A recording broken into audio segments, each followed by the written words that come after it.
An abusive elementary principal who abuses children and someone exposes a murder mystery. Yes, apparently this is a family-friendly film. Popcorn Recap here, and today we're reviewing the film Matilda, a 1996 American fantasy comedy movie. We follow neglected child protagonist Matilda Wormwood in her lonely life, where she develops her newfound psychokinetic gifts and eventually uses it to face against a bully worse than her own family, the brutal principal of her new elementary school, Miss Trunchbull. Harry Wormwood scowls at his baby girl Matilda. While other parents fawn over their new children, Harry and his wife Zinnia stomp out of the hospital and angrily discuss their hospital bill. This is actually an understandable reaction in America and our shitty healthcare. Harry announces that he refuses to pay the bill, as if the hospital would be taking back their newborn to repossess it. With their baby girl dumped in the back of their car and secured, they drive back to their picturesque home in a decent neighborhood, leaving their child forgotten in the car. With the Wormwood family puttering about their meaningless lives and leaving her unattended at home, they never pause to realize Matilda's incredible gift of intelligence. Left to her own devices, Matilda grows up and learns how to take care of herself and teaches herself how to cook her own meals and read. Apparently, the best way to teach your child independence is to neglect them.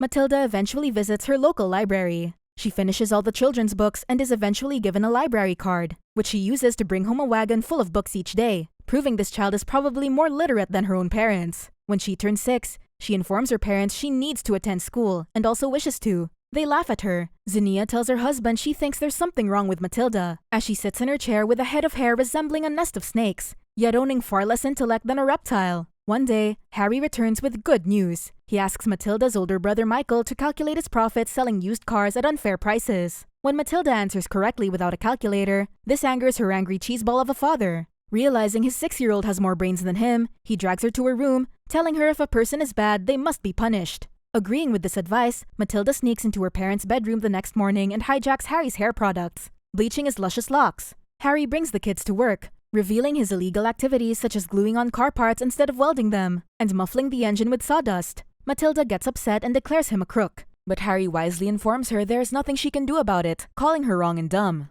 "Your words are poison!" Matilda retaliates once more. When they celebrate her mother's winnings in bingo, the tacky family wind up unleashing chaos in a restaurant, attempting to yank off Harry's hat that Matilda secretly put glue in. What a wonderful child! That night, Harry is furious. Not fond of his new do, he demands to be shown respect in his house. He plays the role of loving father when he shouts at Matilda for reading, and he shreds her Moby Dick book. Millions of bookworms rage silently. Harry forces Matilda to watch TV. She grows increasingly enraged until the television set mysteriously blows up. Whether this is a coincidence or not, Matilda is unsure. One day, Harry sells a less-than-functional car to Miss Agatha Trunchbull, the less-than-sweet principal of Cruncham Hall Elementary School. More beast and man than woman, Trunchbull is about as pleasant as stinking wool underwear chafing against blistered skin. As part of his deal with Trunchbull, Harry admits Matilda as a student in her school. Matilda is thrilled to hear she's finally given an education and goes to school smiling, thinking any schooling was better than none at all. Yeah, about that. She learns she is terribly wrong when a rotund and terrifying Miss Trunchbull exits the school building, wielding a riding crop. She hides from her new principal, befriending 2 girls named Lavender and Hortensia. It's a surprise they aren't bullied for these names alone. Hortensia whispers to Matilda all of Trunchbull's many acts of horror, including throwing children outside windows. Matilda is unfortunately given a live demonstration. Trunchbull trods over to an unsuspecting little girl in pigtails and calls her a pig for it. Lifting her by the pigtails, she eats her over the school fence. How this woman isn't charged with crime is a wonder, but not so much of a wonder as to how the child manages to land safely over the spiked fence and into a field of flowers. But we'll accept this over a child getting impaled not even an hour into the movie. Matilda is horrified and wonders what her teacher would be like, but she's given yet another surprise. After gently combing out the little girl's pigtails to save her from any more unplanned flying sessions, Matilda's teacher, Miss Jennifer Honey, welcomes Matilda warmly and asks the class to treat her on her first day with kindness, also known as just being a decent human being. Miss Honey is impressed when Matilda answers complicated math questions with ease, bonding with the girl over their love of books. She visits Miss Trunchbull at her office, where Trunchbull is throwing darts at pictures of children. She requests Matilda to be moved to a higher class, but a kind-hearted Miss Trunchbull denies this, thinking Miss Honey is lazy and trying to usher Matilda out of her class. When this fails, Miss Honey attempts to visit the Wormwoods' home to inform them Matilda's brilliance could grant her admission to college, but they scoff. Zinnia sneers at her and says books will get her nowhere, unlike her, who chose looks. Here at Popcorn Recap, we'd say Zinnia has neither the looks or the books to accomplish comprehending a dictionary. Miss Honey leaves, leaving behind a book for Matilda, and smiles at her as she exits. Later, Miss Trunchbull has the school be seated in the assembly room. She declares a young pupil, Bruce Bogtrotter, a thief for eating her cake, which we're sure Trunchbull eats plenty of, being such a sturdy woman. She forces the boy to eat an entire chocolate cake alone with the entire school to watch him in grueling agony. He nearly gives up, becoming too sick, but Matilda leads the students in cheering Bruce on, and he succeeds. As punishment, Miss Trunchbull announces a 5-hour detention. With the Wormwoods constantly scolding Matilda, and Trunchbull running her school with an iron fist,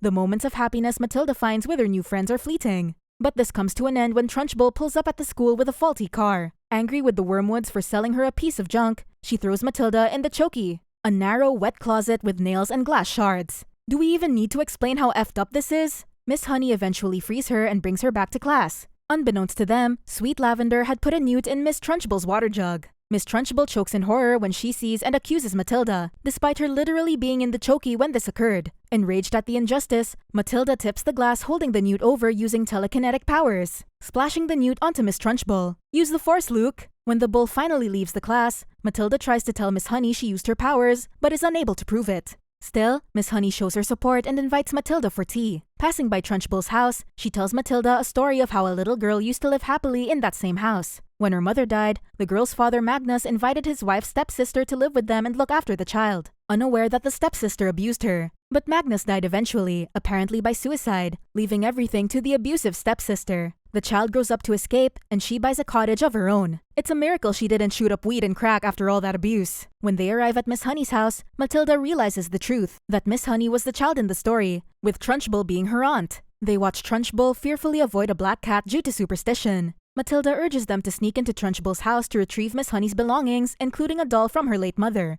However, as they wander through the house, Miss Trunchbull unexpectedly returns thanks to the faulty car dying on her way to the gym. The movie makes yet another transition into a horror movie when hostess Trunchbull realizes she has company. It's Don't Breathe all over again. Trapped in the house with Trunchbull like a raging dog with rabies, they barely make their escape outside. Crawling out of the bushes, Miss Honey asks Matilda to promise her she'll never set foot in the house again. Matilda promises this, but returns back to her unhappy home with the Wormwoods. Learning her anger is the trigger behind her gift, she practices her new telekinetic powers and learns to control them. When she sees FBI agents break into the garage to expose Harry, Matilda uses her newfound gifts to thwart them and buy Harry some time to come to his senses, as if he ever had any to start. Not listening to Han Solo's advice, "Don't get cocky, kid," she returns to Miss Trunchbull's house. She continues her following of malicious compliance and sits outside the house, not stepping in, and uses her powers to steal Miss Honey's doll and tries to scare the revolting Trunchbull away. Using her fear of superstition against her, she makes various items around the house move on their own, manipulating the clock to strike repeatedly and Magnus' portrait to fly.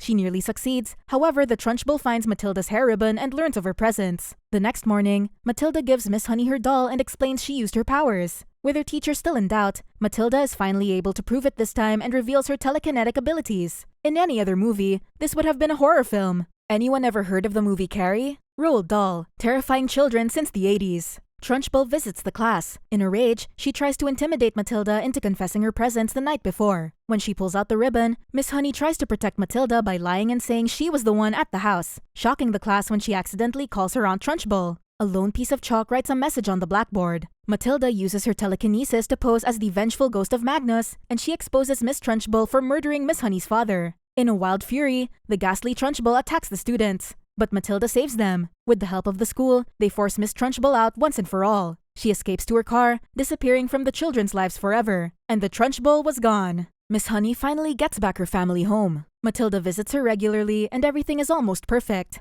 Almost. But the Wormwoods come, attempting to take Matilda away with them. They reveal the FBI has now prosecuted Harry for his illegal activities, and the family must flee to Guam. Matilda refuses, turning to Miss Honey in the hopes that she will adopt her to keep Matilda from leaving her. With little reservations about giving up their only daughter, the Wormwoods sign the adoption papers provided by Matilda and casually drive off. A less than emotional separation from your own child. With Trunchbull gone, Miss Honey becomes principal of Cruncham Hall. Matilda's gifts are never used again, save for when retrieving books. The film comes to an end with Miss Honey reading Moby Dick to Matilda. In the end, the two finally get the loving family they have always wanted.